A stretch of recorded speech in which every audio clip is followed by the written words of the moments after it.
Hello students, last class हम लोग electrolytic conduction के बारे में पढ़ रहे थे। तो उसमें हमने पढ़ लिया था कि इलेक्ट्रोलाइटिक कंडक्शन होती क्या है और कौन कौन से ऐसे फैक्टर्स हैं जो इलेक्ट्रोलाइटिक कंडक्शन को अफेक्ट करते हैं। ठीक है, आज उसी से रिलेटेड हम कुछ टर्म्स के बारे में बात करेंगे। तो स्टार्ट करते हैं वीडियो को। इंपॉर्टेंट टर्म्स related to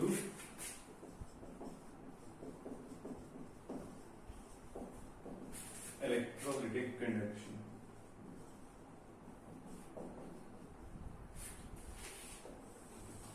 ठीक है जी, तो आज कुछ टर्म्स पढ़ेंगे जो इलेक्ट्रोलाइटिक कंडक्शन से रिलेटेड है। तो देखते हैं कौन कौन सी टर्म्स हैं जो इलेक्ट्रोलाइटिक कंडक्शन से रिलेटेड है। इसमें से कुछ तो बिल्कुल बेसिक्स हैं जो आपने छोटी क्लास में 9th-10th क्लास में पढ़े होंगे। तो देख लेते हैं कौन कौन सी है। सबसे पहली टर्म जो बेसिक चीज में आती है दैट इज ओम्स लॉ। ये आप सभी ने पहले पढ़ा है। क्या कहता है Ohm's law? V is directly proportional to I, सभी ने पढ़ा होगा। और प्रोपोर्शनैलिटी को हटाते हैं यहाँ पर तो एक कांस्टेंट आ जाता है, क्या? रेजिस्टेंस। तो जो ओम लॉ है उसे हम क्या लिखते हैं? V is equal to I। I don't think इसके बारे में आपको कुछ ज्यादा बताने की जरूरत होगी, आप सभी जानते हैं ओम लॉ के बारे में।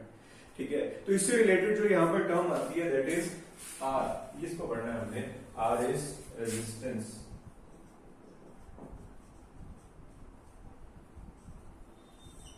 ठीक है, रेजिस्टेंस क्या चीज होती है? जो करंट को ऑब्स्ट्रक्ट करती है फ्लो करने से, यानी कि करंट जो है वो फ्लो हो रहा है, उसको जो चीज अपोज करती है, फ्लो नहीं होने देती है, उसकी रेस्ट्रिक्शन के तौर पे वहां पर बैठी हुई होती है, उसे हम क्या बोलते हैं? रेजिस्टेंस बोलते हैं। ठीक है, ये भी आपसे इससे फेमिलियर है, रेजिस्टेंस से भी। और जो रेजिस्टेंस है उसको अगर हम डिफाइन करें तो यहाँ पर आप डेफिनेशन देख सकते हो रेजिस्टेंस की। और जो रेजिस्टेंस है उसको अगर हम मैथमेटिकली देखते हैं तो मैथमेटिकली जो रेजिस्टेंस होती है वो क्या है? R is directly proportional to the length and area. तो किस किस के ऊपर ये डिपेंड करती है? हमारी रेजिस्टेंस लेंथ के ऊपर और एरिया के ऊपर। यानी कि जो लेंथ है उसके डायरेक्टली प्रोपोर्शनल है और एरिया के इनवर्सली प्रोपोर्शनल होती है। यानी कि लेंथ ज्यादा होगी तो रेजिस्टेंस भी ज्यादा होगा, और अगर एरिया ज्यादा होगा तो रेजिस्टेंस क्या हो जाएगा? कम हो जाएगा। तो ये आप सब छोटी क्लासेस में पढ़े हैं। ठीक है, और यहाँ पर जो प्रोपोर्शनैलिटी का साइन है इस पर जब हम हटाते हैं तो इसकी जगह पर क्या आ जाता है? रो, जिसे हम क्या बोलते हैं? रेजिस्टिविटी। ठीक है, और ये जो रो है ये सिंबल है रेजिस्टिविटी का। रेजिस्टिविटी को इससे रिप्रेजेंट किया जाता है। ठीक है, तो ये सारी चीजें आपने पहले भी पढ़ रखी हैं। तो नेक्स्ट इसके बाद फटाफट से इसको देख लेते हैं कि रेजिस्टिविटी क्या चीज होती है। तो देखो रेजिस्टिविटी क्या चीज है यहाँ पर। और उससे पहले एक बार रेजिस्टेंस की जो यूनिट्स हैं, ऐसा यूनिट्स जो है इसको हम ओम से डिनोट करते हैं, OHM, और ये इसका सिंबल होता है। ठीक है, पढ़ा आपने। और ये जो रेजिस्टिविटी होती है, रेजिस्टिविटी क्या है? देखो रेजिस्टिविटी को अगर हम डिफाइन करें, ठीक है, तो यहां पर आप रेजिस्टिविटी की डेफिनेशन भी देख सकते हो, आपके सामने आ गई है। रेजिस्टिविटी क्या चीज है?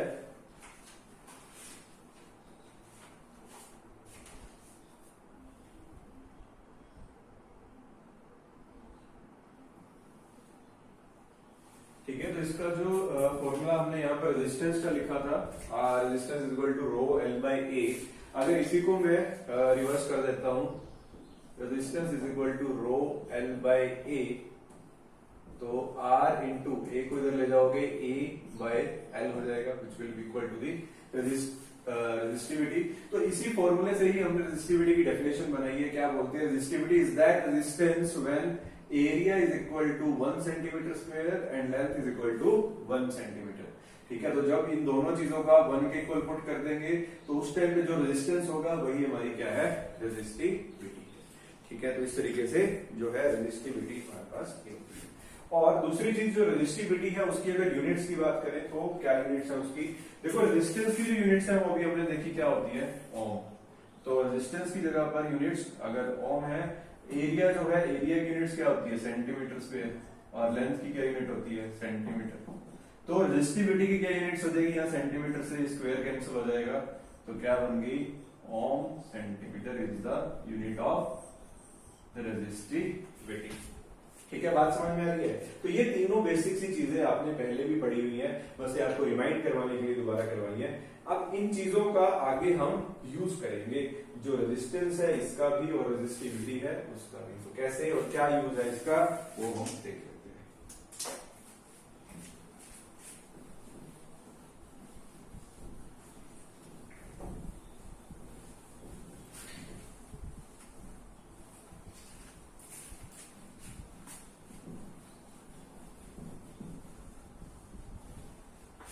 देखिए, जो इलेक्ट्रोलाइटिक कंडक्शन के अंदर चीजें यूज होनी है वो इंपॉर्टेंट टर्म्स अब यहां से शुरू होती हैं। तीन तो हमने पढ़ ली, एक ओम लॉ पढ़ा, रेजिस्टेंस पढ़ी, फिर रेजिस्टिविटी पढ़ी। नेक्स्ट आती है इसके बाद कंडक्टेंस। कंडक्टेंस क्या चीज है वो देखो, जैसे अभी हमने रेजिस्टेंस पढ़ी, जो कंडक्टेंस है, conductance it is the reciprocal of resistance.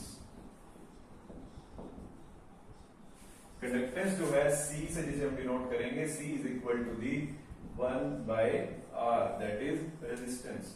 Conductance जो होती है that is the reciprocal of resistance.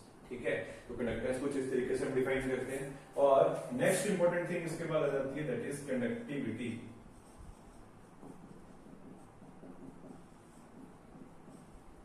देखो कंडक्टिविटी क्या चीज है, जैसे कंडक्टेंस जो है, conductance it is the reciprocal of resistance, similarly conductivity is the reciprocal of resistivity.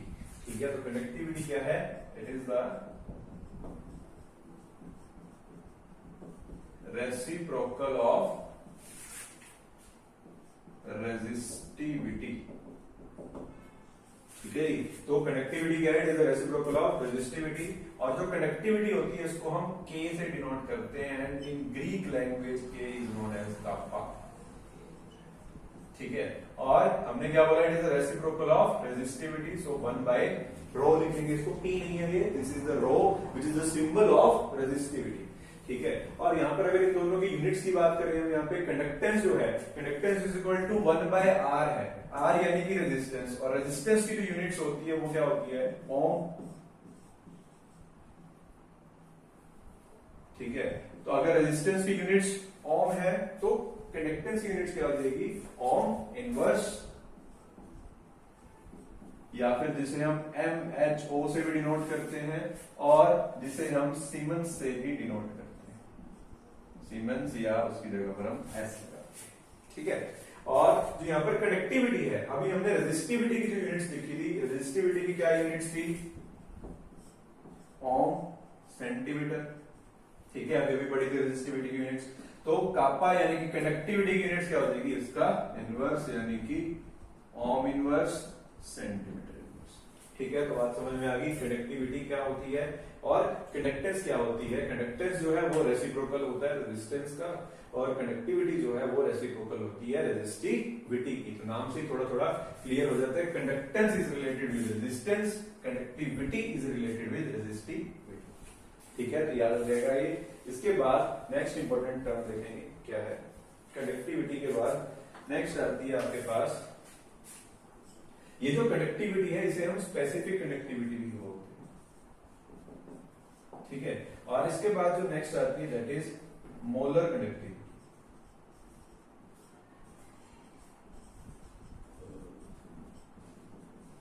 तो देखते हैं मोलर कंडक्टिविटी क्या चीज होती है। मोलर कंडक्टिविटी जिसे हम लैम्डा से डिनोट करते हैं, लैम्डा, कई जगह पर सिर्फ लैम्डा लगा होता है, कई जगह पर लैम्डा के पैर में एम लगा होता है, जो रिप्रेजेंट करता है मोलर कंडक्टिविटी को।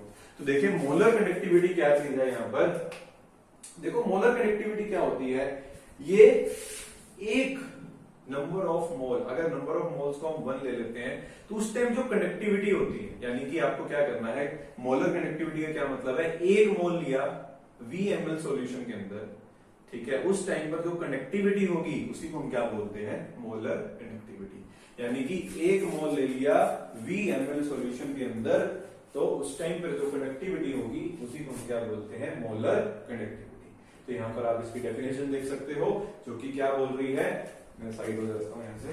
तो मोलर कंडक्टिविटी जो है इसकी डेफिनेशन देख सकते हो आप, it is defined as the conductance of a solution when 1 mole of solution is taken in VmL such that whole of the solution contains between 2 electrodes which are 1 centimeter apart.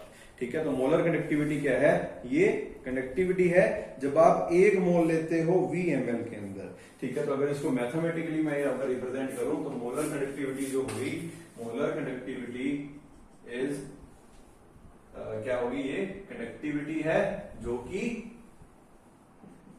V volume जब आपने लिया है उस time पे जो conductivity है, K मतलब conductivity, जिसको अभी हमने यहाँ पर डिफाइन किया था, तो conductivity when volume is V. ठीक है, तो मोलर कंडक्टिविटी का जो मैथमेटिकल एक्सप्रेशन है वो ये बन जाएगा. और इसी को अगर थोड़ा सा और आगे हम डिटेल में देखें तो देखो हमने जो मोलैरिटी है, मोलैरिटी का फॉर्मूला सभी को मालूम है. मोलैरिटी क्या चीज होती है? Molarity is equal to number of moles divided by volume of solution into में 1000. ऐसे ही मोलैरिटी कैलकुलेट करते हैं हम. तो यहां पर क्या किया हमने? नंबर ऑफ मोल्स जो है मोलर कंडक्टिविटी के लिए नंबर ऑफ मोल्स क्या बोले हैं? नंबर ऑफ मोल्स क्या है? 1. सो अगर यहां से मैं वॉल्यूम कैलकुलेट करूं तो वॉल्यूम किसके इक्वल आ जाएगा? Volume is equal to number of moles को 1 भर दिया, वॉल्यूम को इधर ले गए, मोलैरिटी को इधर ले आइए, इनटू 1000. ठीक है, तो वॉल्यूम क्या है यहाँ पर? 1000 बाय मोलैरिटी. तो यहां पर अगर मैं वॉल्यूम को डिस्प्लेस कर दूं इससे तो क्या रिलेशन बन जाएगा? Molar conductivity is equal to K यानी कि कंडक्टिविटी इनटू 1000 बाय मोलैरिटी. तो ये हमारा मैथमेटिकल एक्सप्रेशन हो जाता है मोलर कंडक्टिविटी का, या कह सकते हो ये रिलेशन है मोलर कंडक्टिविटी और कंडक्टिविटी के बीच में, जिसको हम कुछ न्यूमेरिकल प्रॉब्लम्स सॉल्व करने के लिए यूज करेंगे. ठीक है, तो इसको माइंड में रखिएगा. ठीक है, तो ये हो जाएगी मोलर कंडक्टिविटी. इसके बाद बात करेंगे इक्विवेलेंट कंडक्टिविटी के बारे में.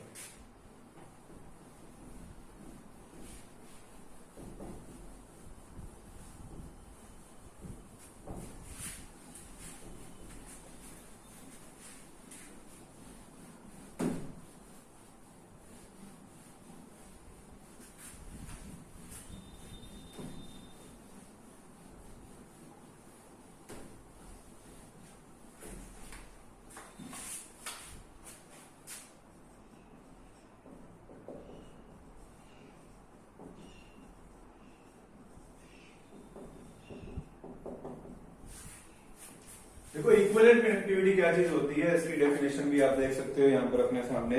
क्या है equivalent conductivity? It is defined as the conductance of a solution when one equivalent of solute is resolved in VmL of solution such that a whole of the solution lies between the 2 electrodes that are 1 centimetre apart. ठीक है, तो जो हमने molar connectivity पढ़ी थी उससे मिलती जुलती ही है ये इक्विवेलेंट कनेक्टिविटी.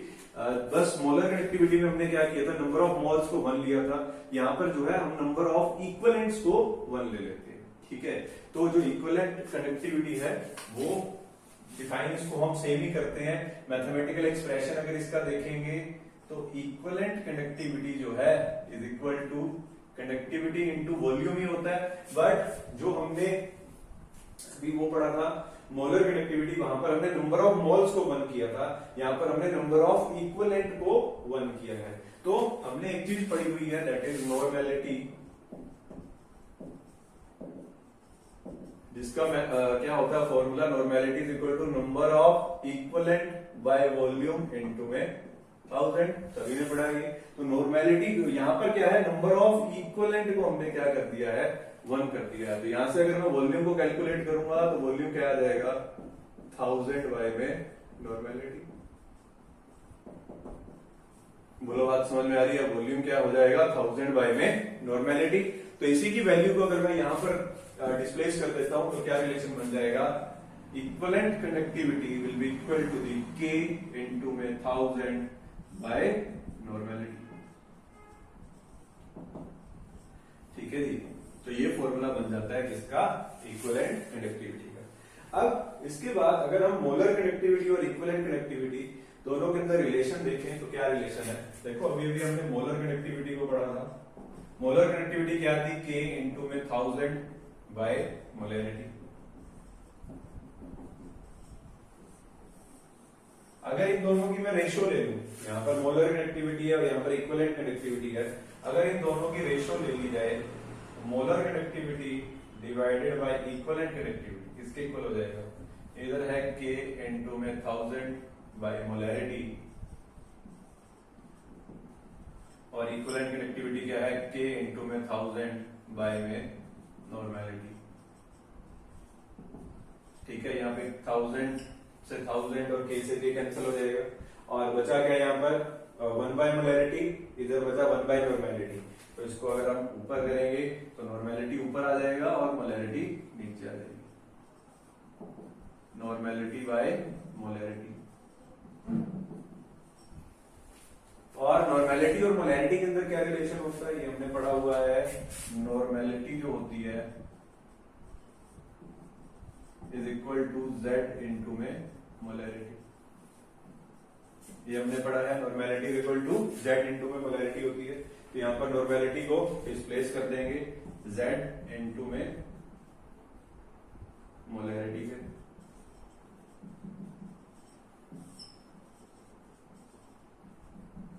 तो मोलैरिटी से मोलैरिटी कैंसिल हो जाएगा। तो क्या रिलेशन आ गया इन दोनों के बीच, जो मोलर कंडक्टिविटी है divided by equivalent conductivity is equal to z factor. ठीक है, या फिर आप ये बोल सकते हो molar conductivity is equal to z factor into में इक्विवेलेंट कंडक्टिविटी। अगर आपको एक चीज पता है और z फैक्टर पता है तो आप दूसरी भी निकाल सकते हो। यहाँ पर अगर आपको इक्विवेलेंट कंडक्टिविटी पता लग जाए, z फैक्टर पता लग जाए, तो मोलर कंडक्टिविटी भी आप दोनों का प्रोडक्ट करके कैलकुलेट कर सकते हैं। ठीक है, तो ये रिलेशन हो जाएगा मोलर कंडक्टिविटी और इक्विवेलेंट कंडक्टिविटी के बीच में। ठीक है जी, तो इसके बाद नेक्स्ट टॉपिक देखते हैं क्या है हमारा, इसको नोट कर लीजिए।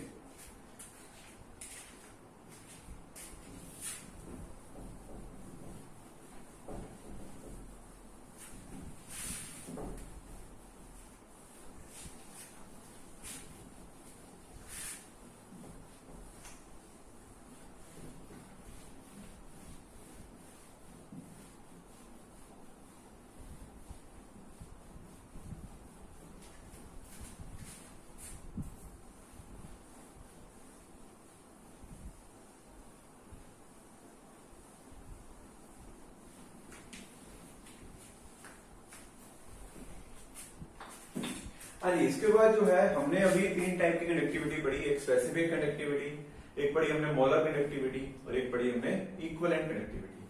तो तीनों को हमने डिफाइन कर लिया है। अब नेक्स्ट इसके बाद जो है हम तीनों पे एक इफेक्ट देखेंगे कि अगर हम सॉल्यूशन को डाइल्यूट करते हैं, ऑन डाइल्यूशन इन तीनों टाइप की कंडक्टिविटी पे क्या फर्क पड़ेगा। सो नेक्स्ट जो है इसके बाद इफेक्ट ऑफ डाइल्यूशन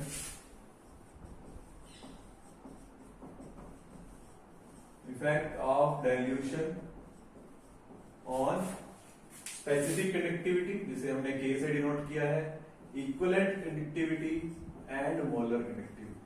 तीनों के मैंने सिंबल लिख दिए कि effect of dilution on specific conductivity, equivalent conductivity and molar conductivity. तो इन तीनों के ऊपर क्या फर्क पड़ेगा अगर हम सॉल्यूशन को डाइल्यूट कर देते हैं, यानी कि उसके अंदर जो है वाटर ऐड कर देंगे, बहुत सारा डाइल्यूट कर दिया उसको, तो इन तीनों पर क्या फर्क पड़ेगा। ठीक है, तो जो हमने स्पेसिफिक कंडक्टिविटी पढ़ी थी, स्पेसिफिक कंडक्टिविटी की क्या डेफिनेशन देखी थी हमने। स्पेसिफिक कंडक्टिविटी जो है it is the conductivity of 1 centimetre cube. तो यहाँ पर आप दोबारा भी इस डेफिनेशन को देख सकते हो कि स्पेसिफिक कंडक्टिविटी क्या चीज होती है, जो कंडक्टिविटी है 1 सेंटीमीटर क्यूब वॉल्यूम की, यानी कि 1 सेंटीमीटर क्यूब वॉल्यूम जो है उसकी कंडक्टिविटी कितनी होती है, उसे हम क्या बोलते हैं, स्पेसिफिक कंडक्टिविटी। अब डाइल्यूशन, जब हमने डाइल्यूट कर दिया है, सॉल्यूशन को डाइल्यूट कर देते हैं, तो वहां पर जो है डाइल्यूट करने का मतलब क्या है कि उसमें हमने बहुत सारा पानी ऐड कर दिया।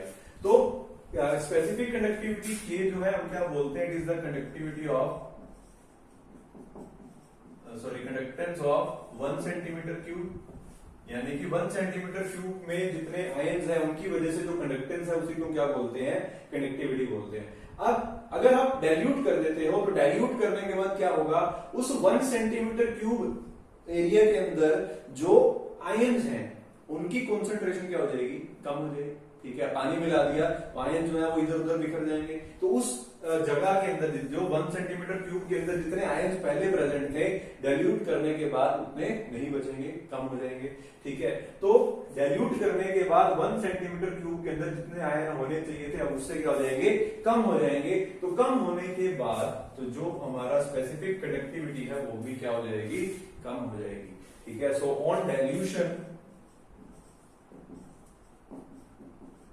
On dilution specific conductivity decreases.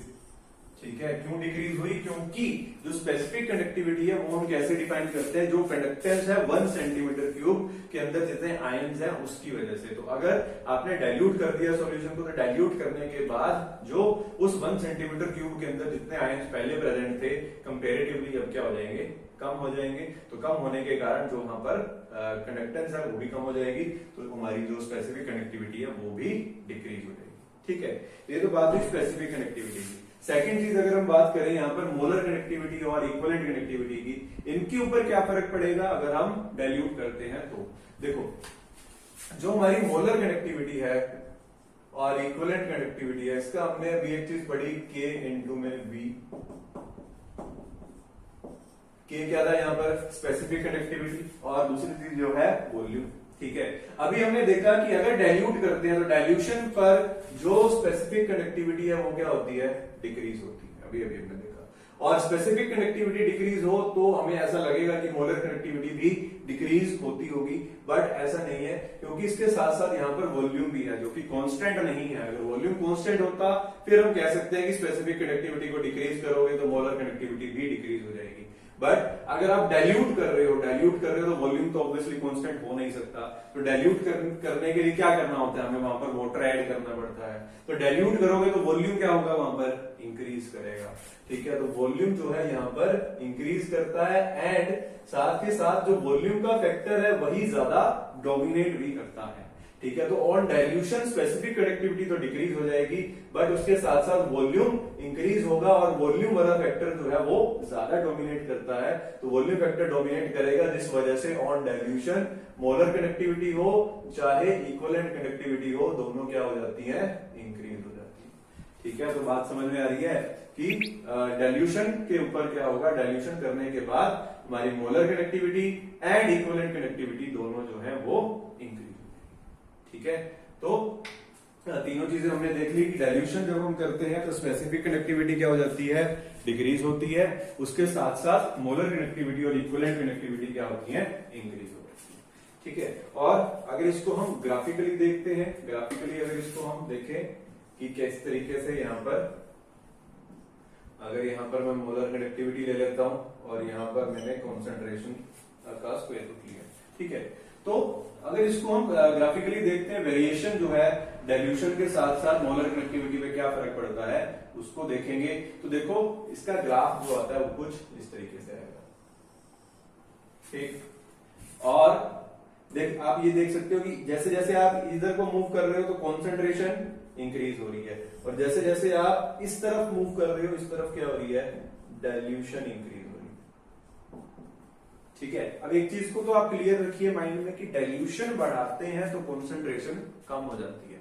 क्या मतलब इस बात का, देखो सिंपल से एग्जांपल से समझते हैं। मान लो आपने क्या किया, 1 गिलास पानी लिया, उसमें 1 चम्मच चीनी डाल दी। ठीक है, अब उसमें जो चीनी की मात्रा है वो 1 चम्मच 1 गिलास के अंदर है। अब आप क्या करें, उसके अंदर 2 गिलास पानी और ऐड कर दीजिए।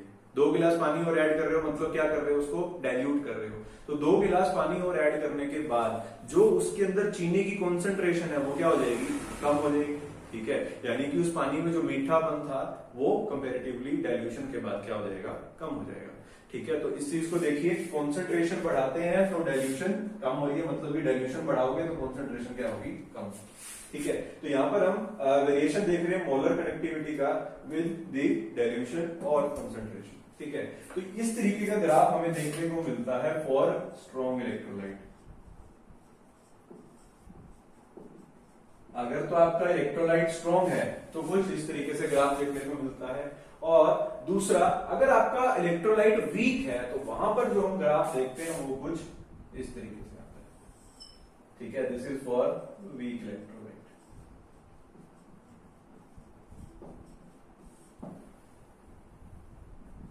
है। तो स्ट्रॉन्ग इलेक्ट्रोलाइट और वीक इलेक्ट्रोलाइट दोनों के लिए जो ग्राफिकल रिप्रेजेंटेशन आती है विद द डाइल्यूशन वो अलग अलग है, एक जैसी नहीं होती है। ठीक है, तो अगर इस ग्राफ को हम ऑब्जर्व करें तो इस ग्राफ की जो अगर ऑब्जर्वेशन हम देखते हैं वो देखो क्या क्या चीजें ऑब्जर्व कर पा रहे हो यहां से।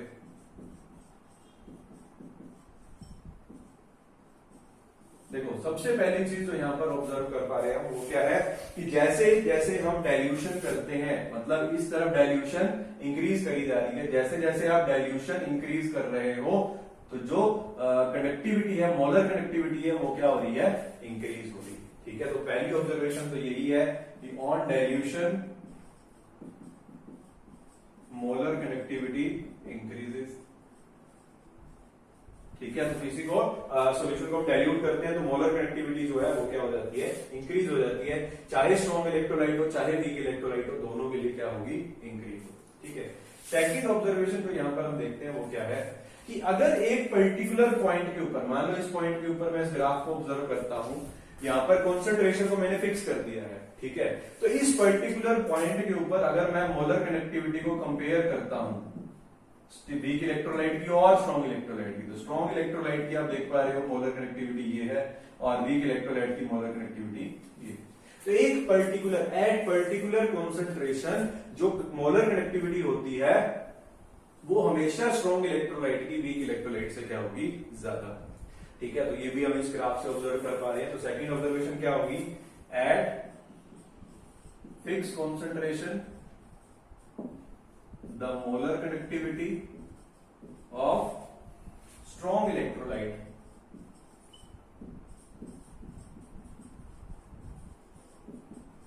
is higher than weak electrolyte। ठीक है, तो दूसरी चीज जो हमने यहां पर ऑब्जर्व करी वो ये कि अगर हम कॉन्सेंट्रेशन को फिक्स कर देते हैं तो वहां पर स्ट्रॉन्ग इलेक्ट्रोलाइट की जो मोलर कनेक्टिविटी है वो हमेशा ज्यादा होती है as compare to weak electrolyte. ठीक है, तीसरी चीज जो हम यहां पर ऑब्जर्व करेंगे वो क्या है, देखो स्टूडेंट्स यहाँ पर जो थर्ड ऑब्जर्वेशन हम देख रहे थे, दो ऑब्जर्वेशन हमने देखी, थर्ड ऑब्जर्वेशन जो है वो ये है कि अगर आप यहाँ पर एक चीज को ऑब्जर्व करें, अगर आप यहां से इस तरफ की तरफ इस साइड मूव करना स्टार्ट करते हो, यानी कि डाइल्यूशन को इंक्रीज कर रहे हो, तो डाइल्यूशन जैसे जैसे हम इंक्रीज करते हैं तो वीक इलेक्ट्रोलाइट और स्ट्रॉन्ग इलेक्ट्रोलाइट दोनों की मोलर कनेक्टिविटी तो इंक्रीज हो रही है, वो तो हमें दिख रहा है। बट अगर हम बात करें यहाँ पर वीक इलेक्ट्रोलाइट की जो मोलर कनेक्टिविटी है वो एकदम से इंक्रीज होती है। ऑन डाइल्यूशन वीक इलेक्ट्रोलाइट की कनेक्टिविटी एकदम से इंक्रीज होती है, बट जो स्ट्रॉन्ग इलेक्ट्रोलाइट है उसकी molar connectivity slowly slowly increase करती है।